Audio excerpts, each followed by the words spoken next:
Bonjour à tous. Je vous propose de continuer notre lecture à Metz. Nous sommes donc au chapitre 13 de Romains. Et on va lire aujourd'hui à partir du verset 8. Donc Romains chapitre 13, verset 8.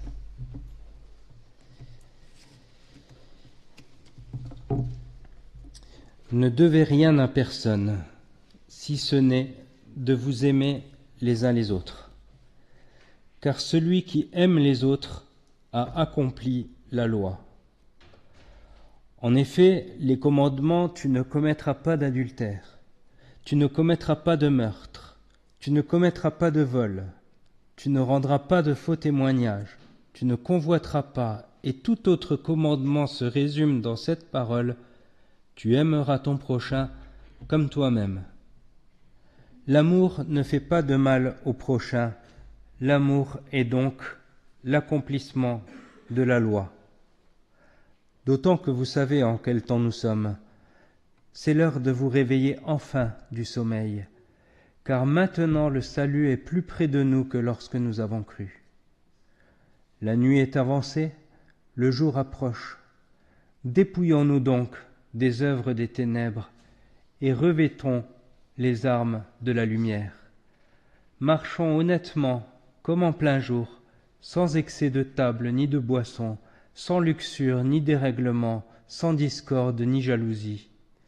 Mais revêtez-vous du Seigneur Jésus-Christ et ne vous mettez pas en souci de la chair pour en satisfaire les convoitises. Voilà, c'est la première partie qui va nous intéresser aujourd'hui jusqu'au verset 10. Et je vous invite à lire aussi un passage de Galates au chapitre 5.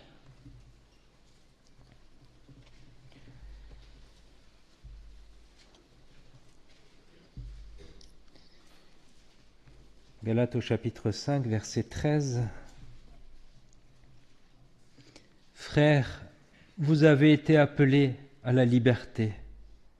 Seulement ne faites pas de cette liberté un prétexte pour vivre selon la chair, mais par amour, soyez serviteurs les uns des autres. Car toute la loi est accomplie dans une seule parole, celle-ci: tu aimeras ton prochain comme toi-même. Mais si vous vous mordez, si vous vous dévorez les uns les autres, prenez garde de ne pas être détruits les uns par les autres. Je dis donc, marchez par l'esprit, et vous n'accomplirez point les désirs de la chair. Car la chair a des désirs contraires à l'esprit, et l'esprit en a de contraires à la chair. Ils sont opposés l'un à l'autre, afin que vous ne fassiez pas ce que vous voudriez. Mais si vous êtes conduits par l'esprit, vous n'êtes pas sous la loi. Or, les œuvres de la chair sont évidentes, c'est-à-dire l'inconduite, l'impureté, la débauche, l'idolâtrie, la magie, l'hostilité, la discorde, la jalousie, la fureur, les rivalités, les divisions, les partis pris, l'envie, l'ivrognerie, les orgies et les choses semblables. Je vous préviens, comme je l'ai déjà fait, ceux qui se livrent à de telles pratiques n'hériteront pas du royaume de Dieu. Mais le fruit de l'esprit est amour, joie, paix, patience, bonté, bienveillance, fidélité, douceur, maîtrise de soi. La loi n'est pas contre de telles choses. Ceux qui sont au Christ Jésus ont crucifié la chair avec ses passions et ses désirs. Si nous vivons par l'Esprit, marchons aussi par l'Esprit. Ne devenons pas vaniteux en nous provoquant les uns les autres, en nous portant envie les uns aux autres.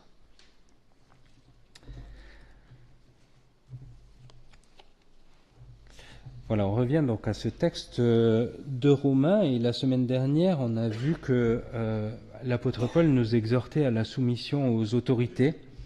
Il nous invitait donc à respecter les gouvernements, les hommes qui dirigent, à prier pour eux. Il terminait même en nous appelant à payer nos impôts honnêtement. Et comme transition, donc il aborde ce verset 8 par ces quelques mots, « Ne devez rien à personne ». Ne devez rien à personne, ça ne veut pas dire qu'on n'a pas le droit d'emprunter quoi que ce soit. On a le droit d'emprunter, d'ailleurs on voit ça un peu partout dans la parole.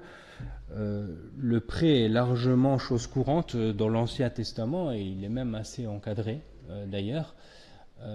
Et je pense que ça fait partie de la vie de tous les jours. Il peut arriver que dans l'Église, il y ait des personnes en difficulté qui demandent de l'aide aux autres.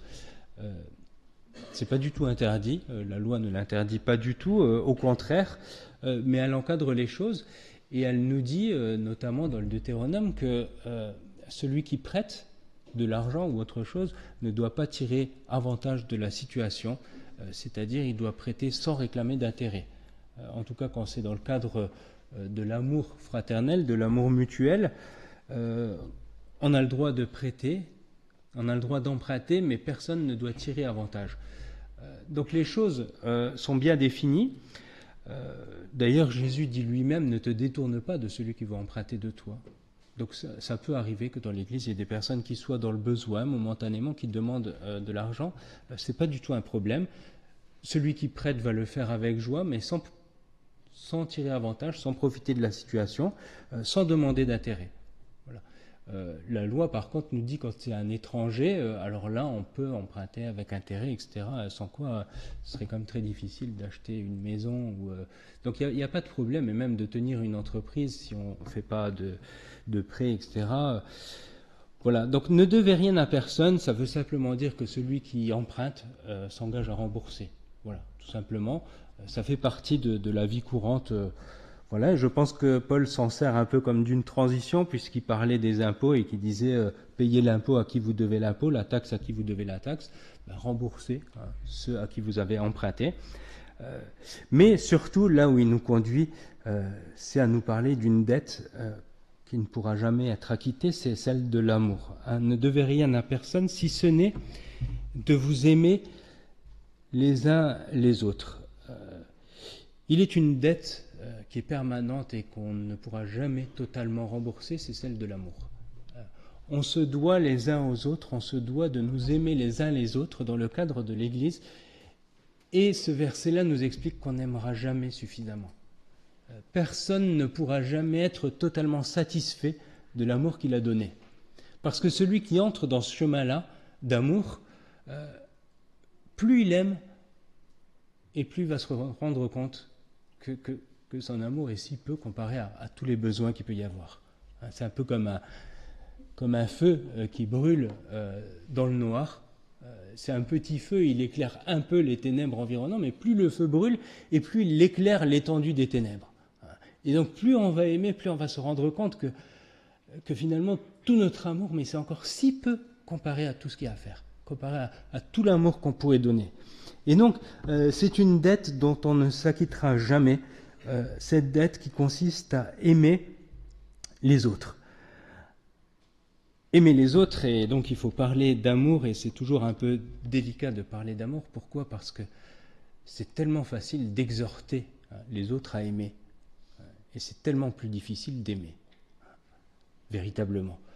C'est facile de dire aux autres « aimez-vous les uns les autres », mais de le faire soi-même, c'est quand même beaucoup plus difficile. Et c'est pour ça qu'on a besoin d'entendre ces textes, c'est pour ça qu'on a besoin vraiment d'y revenir sans cesse, parce que l'amour, ça fait partie quand même de l'ADN de l'Église. L'amour fraternel, c'est ce qui caractérise le mieux les croyants, les chrétiens. S'il y a bien une chose qui doit caractériser les chrétiens, c'est l'amour qui se porte les uns envers les autres. À ceux-ci, tous reconnaîtront que vous êtes mes disciples, dit Jésus, si vous vous aimez les uns les autres. Donc ce qui va manifester concrètement notre attachement à Dieu et à Jésus-Christ, c'est pas tellement la justice, c'est pas tellement l'honnêteté, c'est pas tellement le travail, c'est surtout l'amour qu'on va se donner les uns aux autres. Donc il faut en parler, parce que toute la parole nous en parle et nous invite à l'amour fraternel. Et ici, Paul, donc c'est de manière un peu surprenante, passe de l'amour à la loi. Celui qui aime les autres a accompli la loi. Et il cite ici un extrait des 10 commandements. Tu ne commettras pas d'adultère, tu ne commettras pas de meurtre, tu ne commettras pas de vol, pas de faux témoignages. Tous ne sont pas repris. Mais Paul nous cite une partie de la loi. La loi, c'est quoi la loi? C'est ce que Dieu a donné aux hommes pour que les hommes sachent ce qui est bien et ce qui est mal. Pourquoi? Parce que les hommes ont bien leur conception du bien et du mal, mais cette conception-là, elle change. Elle change au fil du temps, elle change selon les cultures aussi. Et donc ce qui est bien pour l'un n'est pas forcément bien pour l'autre. Ce qui est mal un temps n'est plus forcément mal toujours. Les choses changent, la conception des hommes par rapport au bien, au mal, change. Mais par contre, au départ, c'est Dieu qui dit ce qui est bien et c'est Dieu qui dit ce qui est mal. C'est de sa main que Dieu a écrit les 10 commandements. Quand Dieu dit tu ne commettras pas d'adultère, c'est que l'adultère, c'est mal. Point. Quand Dieu dit que le meurtre, c'est le mal, le meurtre, c'est le mal. C'est Dieu qui définit la loi morale, ce qui est bien, ce qui est mal. Et donc, nous sommes appelés, bien sûr, à obéir à cette loi, mais cette loi, elle a quand même un problème, c'est que, en fait, c'est le devoir. C'est la règle, c'est la norme. Et obéir à la règle, à la norme, c'est bien, sans doute, si on y arrive, mais c'est pas suffisant. En tout cas, il manque quelque chose. Il manque quelque chose, et on le voit d'ailleurs, les hommes de devoir, ces hommes très rigoureux qui s'attachent au devoir, qui s'attachent à la règle, qui s'attachent à la norme, parfois ils sont un peu intransigeants, parfois ils sont impassibles, parce que la règle, c'est la règle. Voilà. La règle ne tient pas compte finalement des motivations du cœur, des aspirations de l'homme. La règle, elle applique. Voilà. La loi, elle applique la règle, et il manque quelque chose, parce que d'ailleurs on le voit, les gens de devoir qui sont toujours très droits et tout ça, les lèvres pincées, etc., en fait parfois ils nous blessent, parfois ils nous font un peu mal, parce que voilà, c'est le devoir, c'est la règle, et c'est comme s'il manquait... Voilà, tout le monde a connu ça, je pense, par exemple, le médecin qui vous annonce sans aucune délicatesse que vous êtes gravement malade. En fait, il fait son devoir, il n'y a pas de problème, sauf que la compassion qui soulage un peu déjà la douleur. Parfois, voilà, l'homme de devoir, il manque de compassion. On retrouve ça partout. Le prof qui corrige les copies et qui les rend en disant ouais, t'es nul, t'as rien compris. Il fait son devoir. Mais l'encouragement, quand même, pour l'élève qui est en difficulté, il manque quelque chose. Et la loi, en fait, la loi, si on l'applique sans rien d'autre, la loi, elle est froide, quelque part. Elle est sèche, elle est vide. Et on peut même obéir à la loi devant Dieu. On a tous, peut-être d'ailleurs certains, pour les plus âgés, sont passés par là, l'enseignement chez les bonnes sœurs, qui appliquaient leurs devoirs, voilà, l'enseignement, l'éducation, mais bien souvent quand même au détriment de la compassion envers les enfants, de la charité envers les enfants. C'est la règle, voilà, c'est la loi. Ça casse, quoi. Pourquoi? Parce que la loi, c'est intransigeant. Le devoir, c'est la norme. Il manque quelque chose. Et bibliquement, on pourrait appliquer tous les commandements à la lettre et être totalement vide. Et c'est pour ça que le Nouveau Testament nous invite à quelque chose de plus grand. Paul dit, si je n'ai pas l'amour, je ne suis rien. C'est-à-dire, je pourrais bien mourir martyr, je pourrais bien donner tous mes biens, les vendre pour les pauvres, n'importe quoi. Mais si ce n'est pas par amour, si je n'ai pas l'amour, mais ça ne sert à rien. Ça n'a aucune valeur devant Dieu. Ça n'a aucune valeur devant Dieu de respecter la loi comme ça. En plus, cette loi qui nous enferme dans des principes, dans un carcan d'interdiction, d'obligation. Tout ça, on peut bien appliquer la loi, mais s'il n'y a pas l'amour, il manque quelque chose. Il manque le principal, d'ailleurs. Et Jésus va le dire aux pharisiens. Il dit, mais vous payez votre dîme, votre devoir. On pourrait le dire, vous le faites parfaitement. Mais par contre, quand il s'agit d'honorer vos parents, de les aider, à ce moment-là, il n'y a plus personne. Voilà. Vous faites passer à votre devoir avant tout et vous oubliez ce qui est plus important, la miséricorde. Pourquoi ? Parce que sans l'amour, je ne suis rien. Je suis comme un airain qui résonne, tout ça, ça n'a pas de valeur. Et donc je pense qu'il y a un travers qui consiste à mettre son devoir en avant par-dessus tout et à oublier l'amour qu'on doit aux autres. J'ai connu comme ça une fois, c'est dramatique quelque part, des personnes chrétiennes, un couple très bien, mais qui étaient en froid avec leur enfant depuis des années. Et cet enfant fait le premier pas, un adulte déjà, mais fait le premier pas et veut se réconcilier avec ses parents et leur donne rendez-vous dans un restaurant un dimanche midi.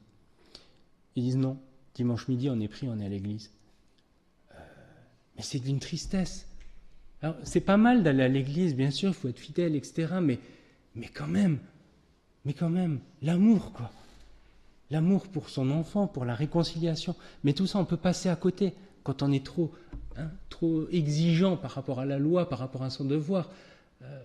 La loi doit pas mettre l'amour de côté.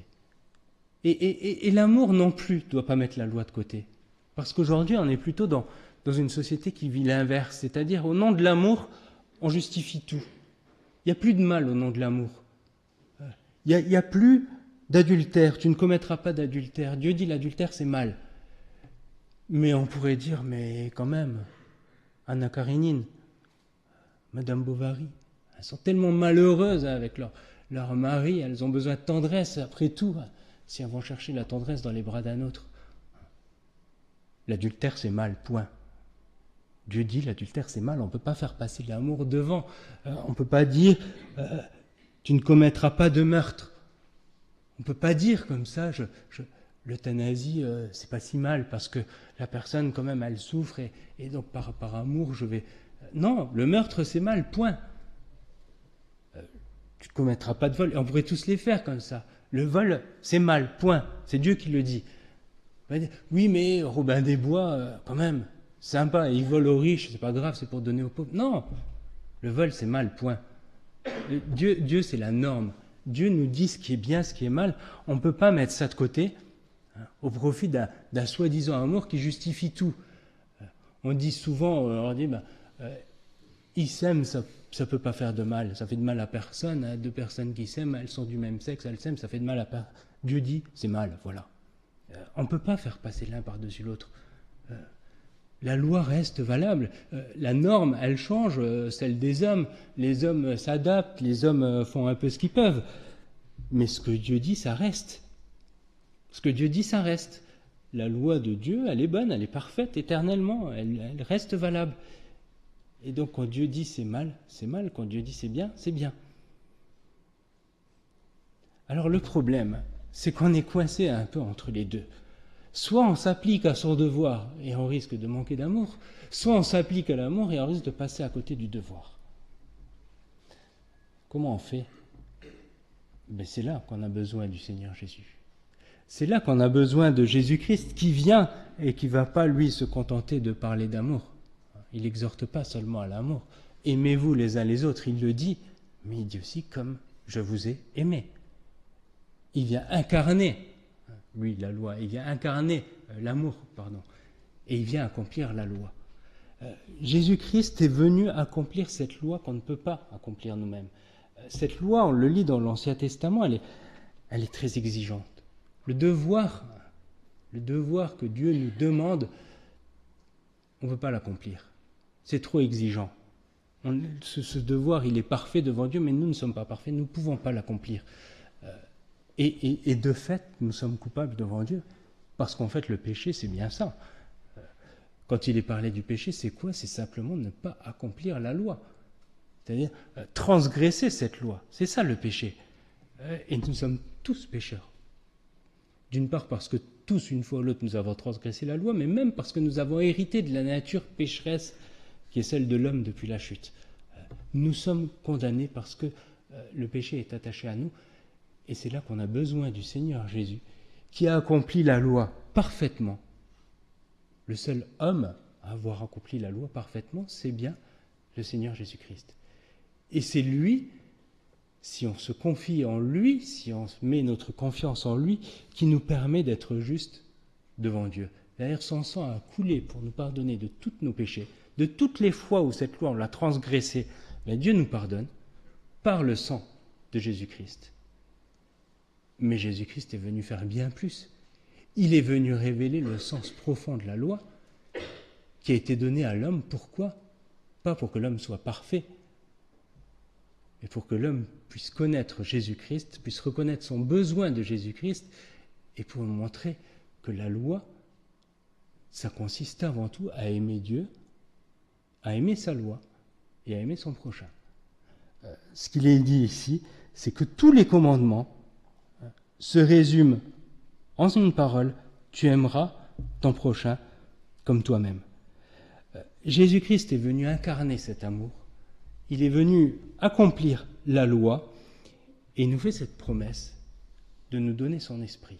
Et c'est pour ça que j'ai ajouté le texte de Galates, parce que en nous, la chair nous pousse à faire le mal. Mais par l'Esprit de Dieu, nous pouvons aimer le bien. Et je ne dis pas tout à fait accomplir le bien, parce que toujours nous serons pris en défaut. Toujours, tant que nous serons dans ce corps, et c'est bien ce que Paul disait un peu plus tôt, il dit, mais moi, ce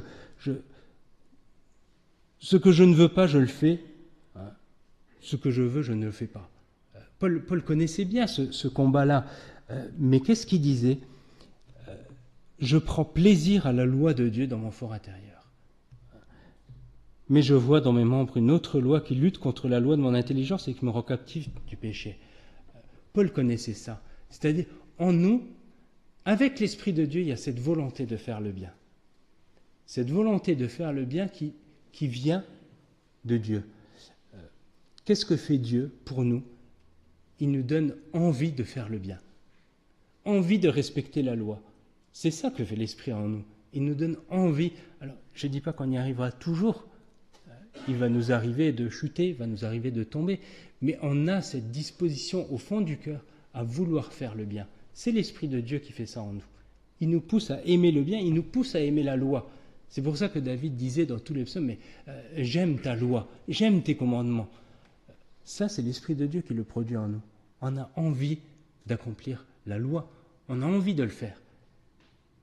Et parfois, on n'y arrive pas.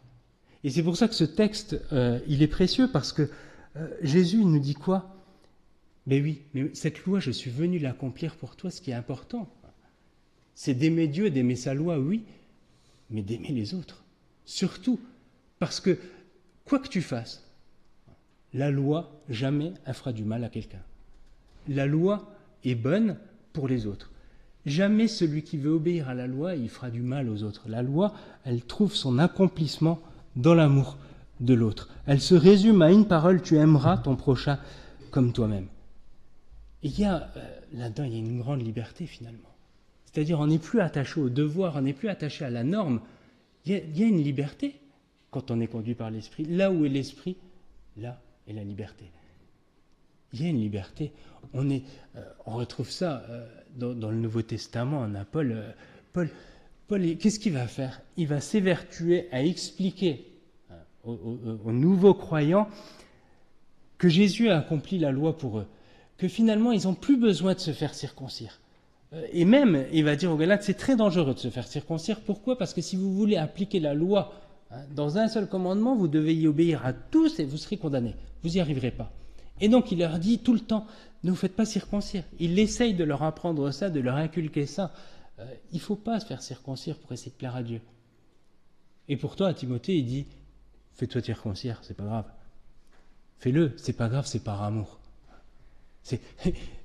Il y a cette liberté. Voilà. C'est pas pour plaire à Dieu, c'est pas pour être parfait, c'est par amour. Timothée pouvait, par sa circoncision, avoir accès aux siens, aux Juifs, et si ça facilitait l'annonce de l'Évangile, ben, fais-le, c'est pas si grave. Et Jésus, en fait, il vient accomplir parfaitement l'amour sans négliger la loi. Et c'est pour ça qu'il va bien plus loin que la loi. La loi dit, le jour du sabbat, on ne travaille pas. Jésus dit, le jour du sabbat, mais moi je guéris. Pourquoi ? Parce que c'est par amour pour l'autre. Et ça, je peux le faire. J'ai une liberté. J'ai une liberté parce que j'ai au fond du cœur l'esprit qui me pousse à aimer ce que Dieu aime, Donc je ne vais pas me compromettre, je ne vais pas faire n'importe quoi, mais je ne vais pas être non plus contraint et coincé de tous les sens par la loi. La loi, elle est bonne, mais elle est surtout utile pour aimer Dieu, pour aimer son prochain. Et c'est pour ça que Jésus, dans tout ce qu'il va faire, finalement, il va mettre l'amour au premier plan. Saint Augustin disait « Aime et fais ce que tu veux ». J'aime bien cette phrase, il ne faut pas la comprendre à l'envers. C'est pas dire justement, ne faites pas de cette liberté un prétexte pour vivre selon la chair. C'est pas ça. Mais justement, celui qui reçoit l'amour de Dieu, tout ce qui compte, c'est qu'il a envie d'aimer, il a envie de faire du bien. Et ça, c'est pas contre la loi.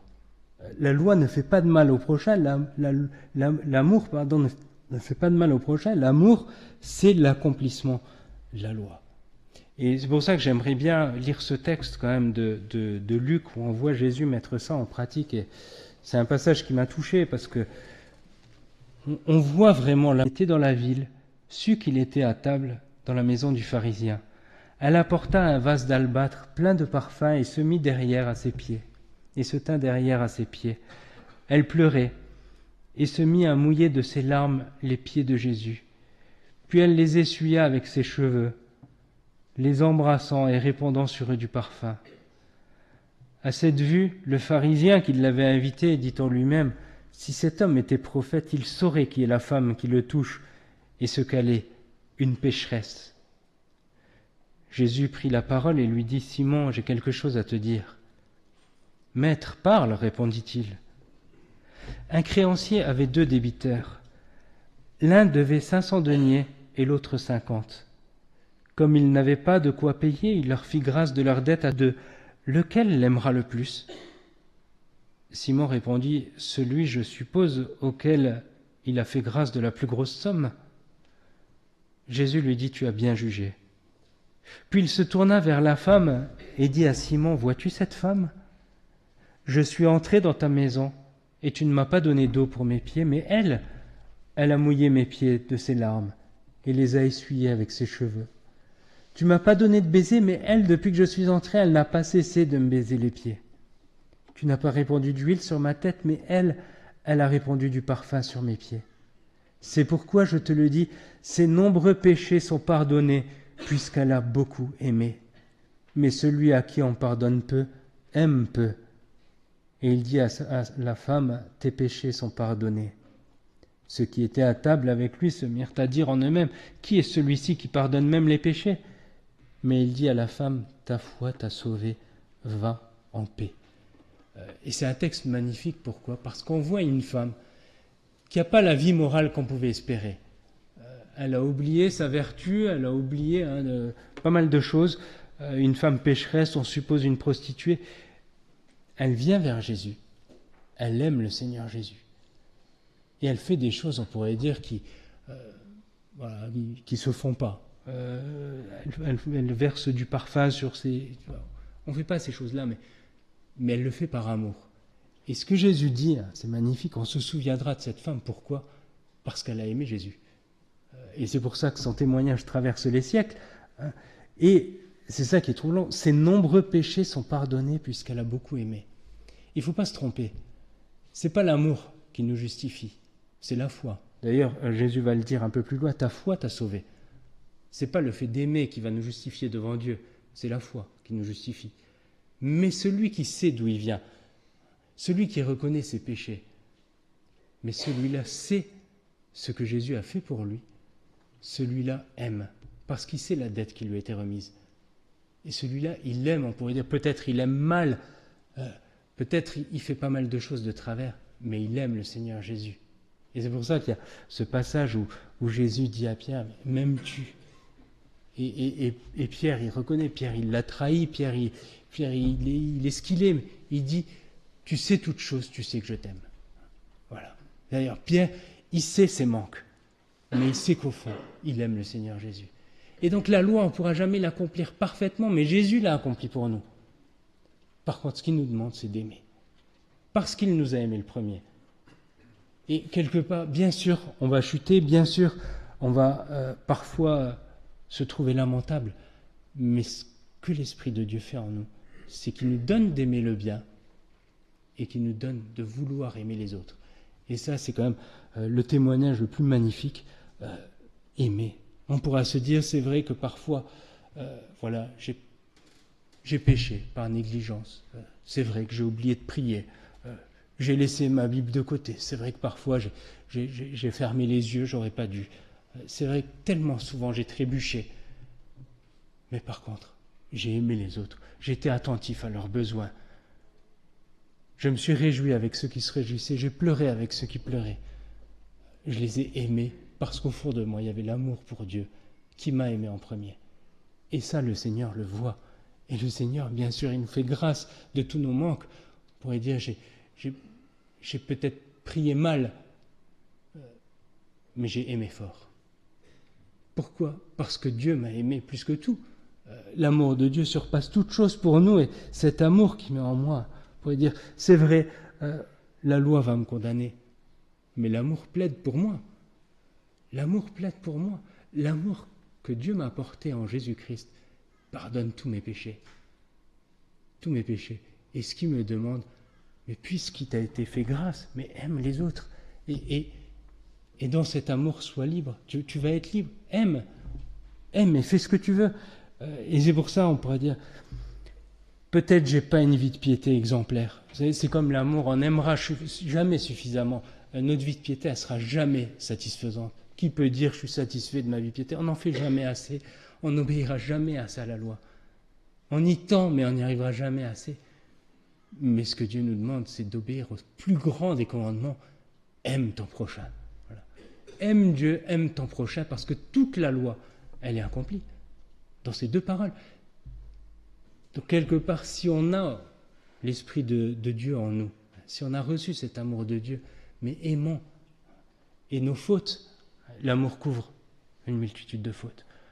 L'amour va couvrir une multitude de fautes. Et on ne se laissera pas condamner parce qu'on a au fond de l'amour de Dieu qui nous pousse à aimer les autres. Et je voudrais finir par ce texte qui nous montre quand même ce que ça veut dire exactement, l'amour de Dieu pour nous. C'est dans 1 Jean, et Jean est sans doute celui qui parle le mieux de l'amour. Et ces derniers versets du chapitre 3, 1 Jean 3, verset 18, « Petits enfants, n'aimons pas en parole ni avec la langue, mais en action et en vérité. Par là, nous connaîtrons que nous sommes de la vérité et nous apaiserons notre cœur devant lui. De quelque manière que notre cœur nous condamne, Dieu est plus grand que notre cœur et connaît tout. Bien-aimés, si notre cœur ne nous condamne pas, nous avons de l'assurance devant Dieu. Quoi que ce soit que nous demandions, nous le recevons de lui parce que nous gardons ses commandements et que nous faisons ce qui lui est agréable. Et voici son commandement, que nous croyons au nom de son Fils Jésus-Christ et que nous nous aimions les uns les autres, selon le commandement qu'il nous a donné. Celui qui garde ses commandements demeure en Dieu et Dieu en lui, et nous reconnaissons à ceci qu'il demeure en nous par l'Esprit qu'il nous a donné. » C'est un texte qui résume quand même très bien l'amour de Dieu pour nous, son esprit qui agit en nous et notre cœur qui ne nous condamne pas parce que Dieu est plus grand. Il sait ce qui est au fond de nos cœurs. Il voit l'amour qu'on porte à Dieu. Il nous condamne pas. On pourrait dire, bien sûr, j'ai manqué bien des fois, notamment au niveau de ma vie de piété, c'est possible. Mais si l'amour était une prière, j'ai prié toute ma vie, parce que j'ai aimé. Voilà. Et c'est ça que Dieu nous demande. Aimez-vous les uns les autres, faites-vous grâce réciproquement, faites-vous bon accueil.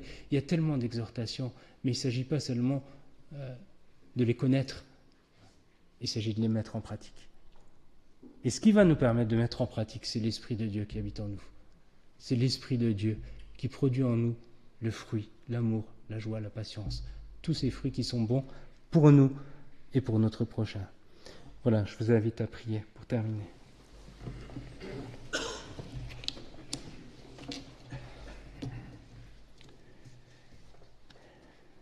Seigneur, ta parole est bien mystérieuse et c'est vrai que on ne la comprend pas tout à fait, Mais ce qu'on comprend, c'est que tu nous as aimés.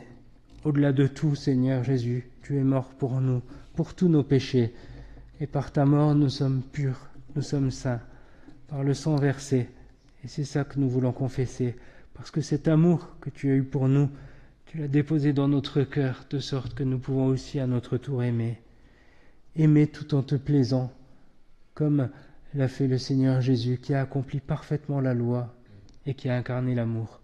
Seigneur, nous voulons à sa suite marcher dans cette voie-là, te plaire et aimer notre prochain. C'est ce que tu nous demandes, Seigneur, et je te prie pour que notre témoignage soit vraiment celui de personnes qui ont reçu ton amour et qui ont pu le donner aux autres. C'est ce que tu nous demandes, c'est le plus grand commandement, de t'aimer et d'aimer notre prochain, Seigneur, et je te prie pour que tu fasses grâce, parce que tu vois bien que la volonté est là, mais la chair est faible, Seigneur, et que nous avons tellement besoin de toi. Seigneur, je te demande pardon pour toutes ces fois où j'ai voulu aimer et où j'ai blessé. Toutes ces fois où j'ai voulu te plaire et je t'ai désobéi. Seigneur, et tu vois dans nos cœurs, tu sais qu'on est tous pareils. Tu sais combien il y a de manques dans nos vies. Tu sais aussi combien de fois on a transgressé ta loi. Seigneur, mais pour tout ça, on reçoit le pardon de Jésus. On reçoit l'amour de Christ manifesté à la croix. Et on veut se confier en lui pour apprendre à aimer toujours plus, toujours mieux. Seigneur Jésus, vis en nous, vis dans l'Église selon ta promesse et accorde-nous le pardon, la réconciliation, l'amour qui surpasse toute chose, parce que la foi, l'espérance et l'amour demeurent. Mais de ces trois, la plus grande, c'est l'amour. Et je te prie, Seigneur, de le manifester pleinement dans nos cœurs, dans nos familles et dans notre Église. Au nom de Jésus. Amen.